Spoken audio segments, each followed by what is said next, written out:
Hello class. तो हमारा chapter अब एंड पे पहुंचने वाला है। कुछ टॉपिक्स रह गए हैं, ऑलमोस्ट हमारा आई थिंक 60-70% कंप्लीट हो गया है। तो अब हम बात करने वाले हैं measurement of conductivity of ionic solution. तो बेटा अभी तक हमने जो बात पढ़ी थी उसमें क्या देखा था हमने कि जो आप व्हीटस्टोन ब्रिज की हेल्प से आप क्या करते हो, रेजिस्टेंस मेजर करते हो। इस तरह से आपका रेजिस्टेंस लगा होता है, यहाँ पे डिटेक्टर लगा होता है, ये एक और रेजिस्टेंस, ये आपका एक और रेजिस्टेंस और ये यहाँ पे एक और रेजिस्टेंस। तो आप इससे क्या कर सकते हो, अपने अननोन रेजिस्टेंस, अपने अननोन वायर का रेजिस्टेंस क्या कर सकते हो, पता कर सकते हो। ठीक है। अब लेकिन यहाँ पे क्या बात आ गई आपको क्या करना पड़ रहा है, आयनिक सॉल्यूशन का कंडक्टिविटी पता करनी है। आयनिक सॉल्यूशन की कंडक्टिविटी पता करनी है। कंडक्टिविटी क्या होती है आपकी, कप्पा होती है।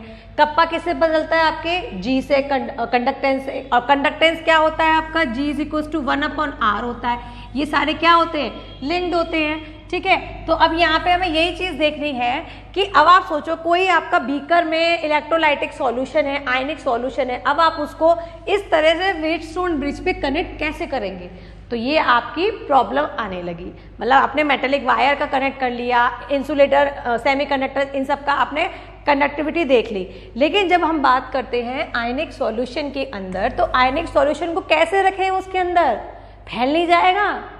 तो क्या तरीका हो जिससे हम आयनिक सॉल्यूशन के अंदर कंडक्टिविटी को मेजर कर सके। तो बेटा आपके दो यहाँ पे क्या आए, कंटेनर आपके आए, जिससे हम क्या कर सकते हैं, इसको बोल देते हैं हम कंडक्टिविटी सेल।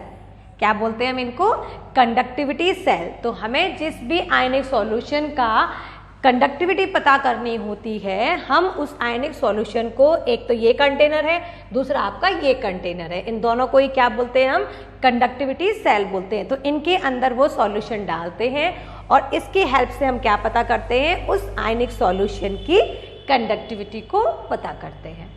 चलिए देखते हैं कैसे पता करेंगे। We know that accurate measurement of an unknown resistance can be performed on a Wheatstone bridge. तो जिसकी किसी चीज़ का हमें अगर अननोन रेजिस्टेंस है, हमें पता नहीं है, पता करना है, तो हम किसकी हेल्प से करते हैं, व्हीटस्टोन ब्रिज की वजह से करते हैं, व्हीटस्टोन ब्रिज की हेल्प से करते हैं। However, for measuring the resistance of an ionic solution, we face two problem। अब ये आयनिक सॉल्यूशन का रेजिस्टेंस निकालने के लिए हमको सबसे पहले दो प्रॉब्लम हुई। पहली प्रॉब्लम क्या थी कि जब हम डायरेक्ट करंट पास करते थे, जब हम क्या करते थे, डायरेक्ट करंट पास करते थे, that is DC, change the composition of the solution. वो सॉल्यूशन की कंपोजिशन को क्या कर देता था, चेंज कर देता था। कैसे कर देता था, सोचिए थोड़ा सा। DC आपका आयनिक सॉल्यूशन की कंपोजिशन को कैसे चेंज करेगा, बताइए बताइए, थोड़ा सा सोचिए। किसी का आ रहा है जवाब, क्यों भाई। DC आपकी आयनिक सॉल्यूशन की क्या कहते हैं उसको, कंपोजिशन को कैसे चेंज करेगा। DC में क्या मतलब, आपके सॉल्यूशन में क्या होता है, आयनिक सॉल्यूशन में क्या होगा, सॉल्वेंट होगा, सॉल्वेंट होगा ना। ठीक है। तो अगर आपका क्या होगा, डायरेक्ट करंट अगर जाएगा तो हो सकता है उसका टेम्परेचर इंक्रीज हो जाए। तो टेम्परेचर इंक्रीज होने से क्या होगा, जो सॉल्वेंट है वो क्या करेगा, आपका कुछ ना कुछ अपने अंदर चेंजेस शो करेगा। तो मतलब टेम्परेचर की वजह से जो आपका सॉल्वेंट है वो आपका कुछ अलग तरीके से बिहेवियर शो करेगा। उसके अंदर जो कंडक्टिविटी है वो क्या हो जाएगी, चेंज हो जाएगी। या तो उसके अंदर जो आयंस हैं वो क्या करेंगे, फास्ट मूवमेंट करेंगे। ठीक है। और क्या हो सकता है, अगर आपका कोई सॉल्यूट मिला हुआ है, क्या पता सॉल्यूट आपका डिकम्पोज हो जाए, ज़्यादा टेम्परेचर होने की वजह से, DC फ्लो करने की वजह से जो आपका सॉल्यूट है वो भी आपका क्या हो सकता है, डिकम्पोज हो सकता है। ठीक है। जो हम नहीं चाहते हो कि डिकम्पोज हो। ठीक है बेटा। तो पहली प्रॉब्लम क्या हुई कि DC आपका जब आप लगाते थे तो DC होने की वजह से आपकी जो कंपोजिशन है सॉल्यूशन की वो क्या हो रही थी, चेंज हो रही थी। Secondly, a solution can not be connected to the bridge like a metallic wire. अब व्हीटस्टोन ब्रिज में तो मेटेलिक वायर आपने यूँ लगा दिया, कनेक्ट हो गया और आप इसका रेजिस्टेंस पता कर सकते हो। लेकिन यहाँ पे जो सॉल्यूशन है वो किस तरह से आपका कनेक्ट हो व्हीटस्टोन ब्रिज से, वो प्रॉब्लम हो रही थी। तो फर्स्ट डिफिकल्टी हमने सॉल्व कर ली is resolve by using an alternating current. तो हमने AC सोर्स लगा दिया, तो जिससे क्या हो गया, आपका DC वाली जो प्रॉब्लम थी वो कंप्लीट हो गई कि भैया हम उसको AC लगा के करंट को कम ज़्यादा कर सकते हैं, जिससे अल्टरनेट करंट हमारा जो है वो हमारे डिकम्पोज नहीं करेगा किसी भी सॉल्यूशन में, सॉल्यूट को, ठीक है। और the second problem is solved by using a specially design vessels called conductivity cell. और दूसरी जो चीज़ थी वो क्या थी, आपकी कंडक्टिविटी सेल थी, जिसके अंदर हम अपने सॉल्यूशन को डाल के क्या कर सकते थे, उसका रेजिस्टेंस पता कर सकते थे, उसके अंदर की कंडक्टिविटी को भी पता कर सकते थे। It is available in several design and 2 simple one is shown in a figure. तो आपके कई सारे डिजाइन में है, लेकिन 2 आपकी NCERT में बताया गया है। आप देख सकते हैं पहले में क्या है, वही इलेक्ट्रोड ली गई है आपकी, ठीक है। ये आपकी क्या होंगी, प्लेटिनम की इलेक्ट्रोड होंगी, ये भी आपकी प्लेटिनम की इलेक्ट्रोड है। ये प्लेटिनाइज PT इलेक्ट्रोड हो गया। यहाँ पे आपका कंडक्टिंग वायर है, यहाँ पे आपने सॉल्यूशन डाल दी है और यहाँ पे आपका इनलेट होगा, ठीक है। तो ये इसका अरेंजमेंट है। दूसरा वाला भी क्या है, यहाँ आपके वही इलेक्ट्रोड है, यहाँ आपका कनेक्टिंग वायर है, छोटा बड़ा आप जो डिपेंड करेगा आप कितना आपका आयनिक सॉल्यूशन है, उस पे बेस पे यहाँ पे आपका छोटे और बड़े 2 आपके क्या ले लिए गए हैं, कंडक्टिविटी सेल्स ले लिए गए हैं। सिंपल है। अब क्या कर रहे हैं देखिए, basically it consist of 2 platinum electrode coated with platinum black. अब प्लेटिनम ब्लैक मतलब ये नहीं कि काला प्लेटिनम है ना, प्लेटिनम ब्लैक मतलब जो प्लेटिनम है उसका बिल्कुल चूरा बना के उसको अच्छे से ग्राइंड करके आपका ये प्लेटिनम ब्लैक बनाया गया है। तो basically it's consist of 2 platinum electrode coated with platinum black, ठीक है। यहाँ पे ये कोटेड है आपके प्लेटिनम ब्लैक से। These have area of cross section equal to A। तो ये जो इलेक्ट्रोड है इनका क्रॉस सेक्शन एरिया क्या है, आपका A है, मतलब इनकी इलेक्ट्रोड की मोटाई कितनी है वो A होती है। And are separated by distance L, और इनके बीच का जो डिस्टेंस है दैट इज योर L है। Therefore solution confined between the electrode is a column of length L and area of cross section A। तो हमें L और A यहाँ से पता चल गया है। The resistance of such a column of solution is given by the equation। अब इस इक्वेशन से हम क्या पता कर सकते हैं, आपका रेजिस्टेंस पता कर सकते हैं। जैसे R इज इक्वल टू क्या था हमारा, R is proportional to L upon A था। जब हमने प्रोपोर्शनलिटी कॉन्स्टेंट हटाया तो R is equal to rho L upon A मिला हमें, सिंपल था, ठीक है। और वहीं पे हम जानते हैं कि 1 अपॉन रो हमारा क्या होता है, रेजिस्टिविटी होता है, और इसका प्रोपोर्शनल क्या होता है, कंडक्टिविटी, दैट इज कप्पा होता है। तो यहाँ पे मैं ऐसे लिख सकती हूँ R is equal to L upon A into 1 upon kappa, बिल्कुल लिख सकती हूँ। तो हमें यहाँ से ये फॉर्मूला मिल गया, R is equal to L upon A kappa, ठीक है। सिंपल है, यहाँ तक कोई दिक्कत बेटा नहीं होनी चाहिए। मैंने आपको पिछले वाला ये फॉर्मूला बताया है, जिसने मेरी पिछले वाली वीडियोस देखी होंगी उसको समझ में आ जाएगी ये चीज़। चलिए, तो यहाँ से हमें फॉर्मूला पता चल गया। अब आने वाली है थोड़ी सी प्रॉब्लम जी हाँ, एक्सपेरिमेंट करेंगे, कुछ ना कुछ तो प्रॉब्लम होनी है।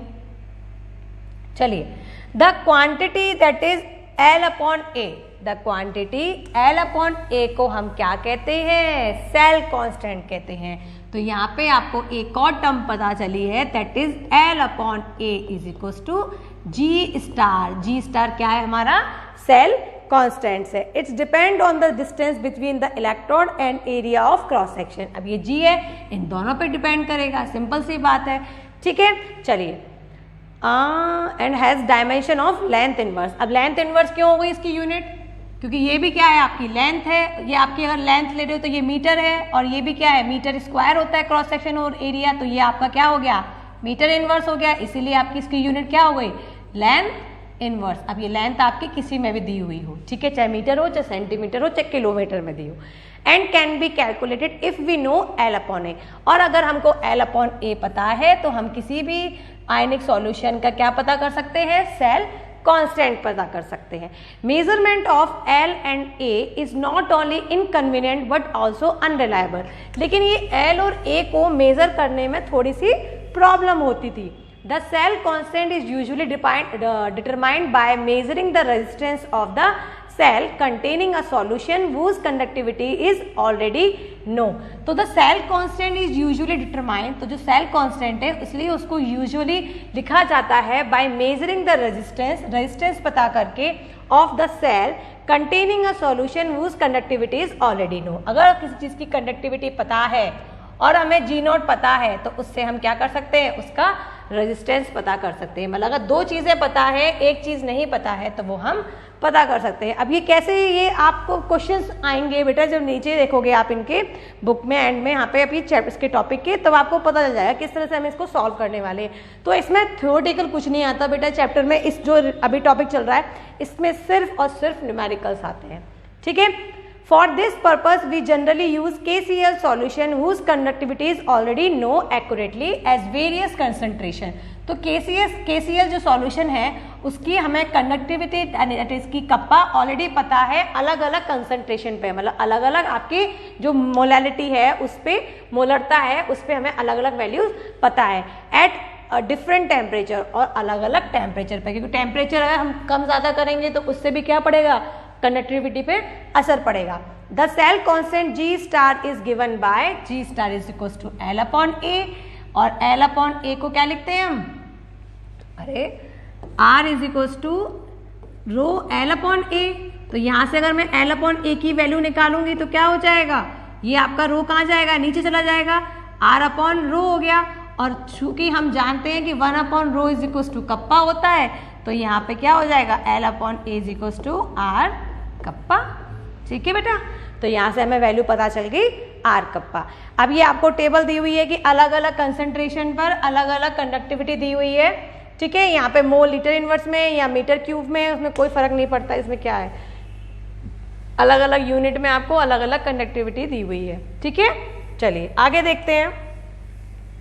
फॉर्मूलेज जैसे जैसे आते जा रहे हैं हाथों हाथ लिखते जाइए बेटा, बस न्यूमेरिकल्स ही करने हैं। अभी पिछले जो भी न्यूमेरिकल्स दिए थे, आपको 12 न्यूमेरिकल दिए थे, उसमें सभी बच्चों के आंसर सही नहीं आए हैं, तो आपको प्रैक्टिस और करनी होगी, ठीक है। चलिए देखते हैं। तो ये हमारा क्या है, मेजरमेंट कर रहे हैं हम, arrangement for measurement of resistance of a solution of an electrolyte. तो यहाँ पे हमारा यूजुअली क्या होता है, व्हीटस्टोन ब्रिज में एक रेजिस्टेंस होता है, लेकिन यहाँ पे हमें कंडक्टिविटी सेल लगा दिया है ताकि हम अपने आयनिक सॉल्यूशन की कंडक्टिविटी को पता कर सकें। Once the cell constant determined, अगर G स्टार हमको पता है, we can use it for measuring the resistance और कंडक्टिविटी ऑफ एनी सॉल्यूशन। अगर G स्टार हमें पता है तो हम उसका रेजिस्टेंस या कंडक्टिविटी क्या कर सकते हैं, पता कर सकते हैं। मतलब वही होता है क्वेश्चन में, तीन चीजें हैं, अगर फॉर्मूले में 2 चीजें दी होती है, एक चीज पूछा हुआ होता है, ठीक है। The setup for the measurement of the resistance is show in a figure. तो किस तरह से आप अपने कंडक्टिविटी सेल को ऐड करके उसका कंडक्टेंस पता कर सकते हो, कंडक्टिविटी पता कर सकते हो। It consist of 2 resistance R3 and R4। R3 R4 एक रेजिस्टेंस है, R1 आपका वेरिएबल रेजिस्टेंस है। वेरिएबल रेजिस्टेंस क्या होता है, जिसके रेजिस्टेंस को आप कम ज्यादा कर सकते हो, ठीक है। ये हम लोगों ने देखा हुआ है अपने कॉलेजेस में, हमने जब पढ़ाई करी थी तो एक इस तरह से रॉड होती है, आपके सिलेंडर टाइप की रॉड होती है, और उसमें एक वायर्स बिछे हुए होते हैं, और उसके आप उसको पॉइंट को हिला के आप उसकी कंडक्टिविटी, उसका रेजिस्टेंस चेंज कर सकते हो। वेरिएबल रेजिस्टेंस बोलते हैं उसको, ठीक है। वेरिएबल रेजिस्टेंस R1 आपका क्या है, वेरिएबल रेजिस्टेंस है। And the conductivity cell having unknown resistance R2, और ये R2 क्या है, आपका अननोन रेजिस्टेंस है। इसी का आपको क्या पता करना है, रेजिस्टेंस पता करना है। The Wheatstone bridge is fed by an oscillator. O आपका एक ऑक्सीलेटर लगा रखा है जो कि क्या कर रहा है, आपकी AC पावर दे रहा है, ऑडियो फ्रिक्वेंसी रेंज जो कि 550 to 5000 साइकिल पर सेकेंड है। मतलब ये है कि यहाँ पे ऑक्सीलेटर आपका एक AC सोर्स लगा रखा है, DC सोर्स तो हमें यूज नहीं करना, ठीक है। तो यहाँ पे हमने क्या लगा रखा है, एक ये आपका ऑक्सीलेटर क्या है, AC सोर्स है, ठीक है। चलिए, P is a suitable detector. अब P एक आपका डिटेक्टर आपने लगा रखा है, अ हेडफोन और अदर इलेक्ट्रॉनिक डिवाइस, कोई भी आपका डिटेक्टर हो सकता है।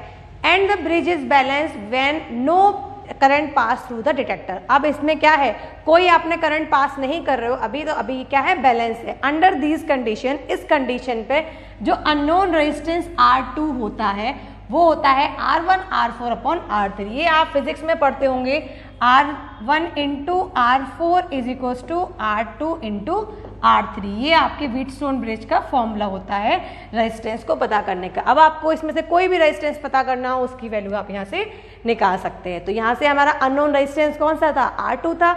तो R2 इज इक्वल टू क्या लिखा आपने, R1 into R4 upon R3, ठीक है बेटा। चलिए, these days expensive conductivity meters are available which can directly read the conductance और resistance of the solution in the conductivity cell। अब आज के टाइम पे धीरे धीरे चीज़ें डेवलप हो रही हैं, तो क्या हो गया है आपका कंडक्टिविटी, कंडक्टेंस और रेजिस्टेंस को डायरेक्ट पता करने के लिए आपके क्या आ गए, इंस्ट्रूमेंट आ गए हैं, ठीक है, जो कि आपके कंडक्टिविटी सेल के डायरेक्ट पता कर सकते हैं। Once the cell constant and the resistance of the solution in the cell is determined, अगर आपके पास cell constant that is G star या आपका क्या है रेजिस्टेंस अगर आपको पता है सॉल्यूशन का, in the cell determine the conductivity of the solution is given by the equation. अभी हमने पता कराया था कि जी स्टार क्या था हमारा, आर के था। अगर इनमें से कोई भी चीज पता हो तो हम उससे पता कर सकते हैं आपका दूसरी चीज को। तो यहाँ से आप कप्पा आपको निकालना है, कंडक्टिविटी निकालनी है, तो आपका क्या हो जाएगा, जी स्टार अपॉन आर हो जाएगा, ठीक है। एक चीज और है यहाँ पे जो आप फॉर्मूले में देखा होगा पहले कि 1 अपॉन आर जो रेजिस्टेंस का इन्वर्स होता है वो क्या होता है, कंडक्टेंस होता है। तो यहाँ पे आपको एक और फॉर्मूला मिल गया है दैट इज जी स्टार, जो कि हमारा क्या है, सेल कांस्टेंट है, सॉरी कंडक्टिविटी सेल कांस्टेंट ही है, और इनटू आपका जी दैट इज कंडक्टेंस। तो इससे हम क्या कर सकते हैं, ये आपका पता कर सकते हैं। तो kappa is equal to G star into G भी हो जाएगा और kappa is equal to G star upon R भी हो जाएगा। तो ये आपको फॉर्मूले जो मिलते जा रहे हैं उनको हाथ वाल लिखते जाइए। क्वेश्चन में इनमें से कोई भी आपको 3 चीज में से 2 चीज दी होंगी, एक चीज आपको पूछी होगी। सिंपल है बेटा। चलिए आगे देखते हैं। The conductivity of the solution of different electrolyte in a same solvent and at a given temperature differs due to charge and size of the ions। क्या है, क्या कह रहा है, the conductivity of the solution, जो kappa है वो हर electrolyte का क्या होगा, अलग अलग होगा अगर उसमें सेम टाइप का सॉल्वेंट पड़ा हो एंड अ गिवन टेम्परेचर अलग अलग होगा। क्यों, डिफरेंट इलेक्ट्रोलाइट है अगर आपका, तो उसके अंदर जो सॉल्वेंट है अगर सेम सॉल्वेंट है और टेम्परेचर आपने कर दिया है तो वो क्या होगा, अलग अलग होगा, क्योंकि उसके अंदर जो साइज है आयंस का और जो चार्ज है वो क्या होगा, अलग अलग हो जाएगा। क्योंकि टेम्परेचर बढ़ाओगे तो आप क्या क्या करोगे, आप उसके अंदर जो आयंस है वो क्या हो जाएंगे, डिसोसिएट हो जाएंगे, तो जिसकी वजह से आपको वैल्यू क्या मिलेगी, अलग अलग मिलेगी। दोबारा सुन लो, कप्पा की जो वैल्यू है, कंडक्टिविटी की वैल्यू है, वो आपके टेम्परेचर पर डिपेंड करती है। टेम्परेचर बढ़ने की वजह से क्या होता है, आयंस आपके डिसोसिएट हो जाते हैं। डिसोसिएट होने की वजह से क्या होता है, आपको कंडक्टिविटी की वैल्यू अलग अलग मिलती है। अब ये अलग अलग क्या बढ़ेगी घटेगी, ये हम आगे नेक्स्ट वाले टॉपिक में पढ़ेंगे, ठीक है।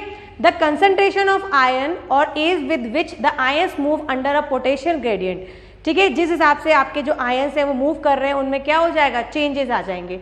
It therefore become necessary to define a physically more meaningful quantity called molar conductivity. तो यहाँ पे आपकी एक और टर्म आती है दैट इज मोलर कंडक्टिविटी। इसके थ्रू हम क्या कर सकते हैं, आपकी कंडक्टिविटी के हिसाब से, आपकी क्या कहते हैं कंसंट्रेशन के हिसाब से कंडक्टिविटी को भी पता कर सकते हैं। चलिए मोलर से मतलब क्या होगा, 1 मोल, ठीक है, डिनोटेड बाय द सिंबल, ये आपका लैम्बडा है, lambda m. It is related to the conductivity of the solution by the equation. तो मोलर कंडक्टिविटी का यहाँ पे फॉर्मूला आया है that is lambda m is equal to kappa upon C. C क्या होगी, आपकी कंसंट्रेशन होगी, ठीक है।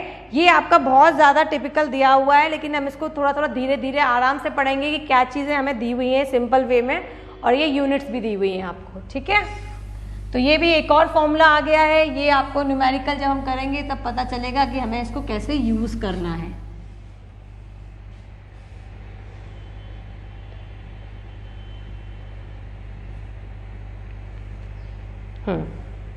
चलिए हाथों हाथ इसका न्यूमेरिकल भी कर लेंगे तो आपको समझ में आ जाएगा।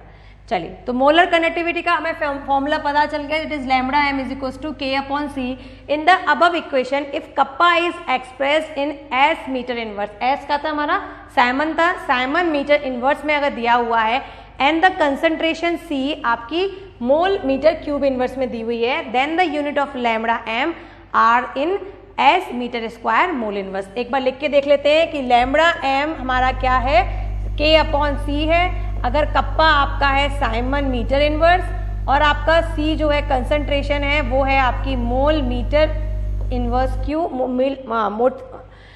मोल मीटर इनवर्स क्यूब, तो आपका जो कप उसकी वैल्यू आएगी मोलर कंडक्टिविटी की जो यूनिट आएगी वो आएगी आपकी साइमन मीटर स्क्वायर। ये आपका ऊपर गया प्लस में हो गया तो यहाँ पे मीटर स्क्वायर और मोल, तो ये आपकी क्या निकल आई, यूनिट निकल आई है मोल इनवर्स।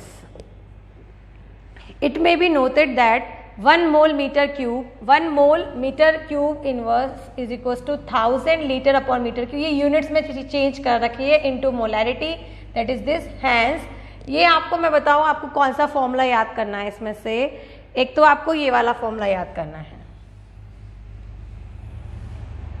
ठीक है, और यूनिट आपको बस यही ठीक है बेटा, यही वाला फॉर्मूला हम लोग रखेंगे आगे जाके। इसमें बहुत ज़्यादा ऊपर कॉम्प्लिकेटेड तरीके से दिया हुआ है, बहुत ज़्यादा कॉम्प्लिकेटेड तरीके से। इसमें बस यूनिट चेंज करने के लिए बताया आपको, इसकी वैल्यू अभी हमने निकाली है ये वाली।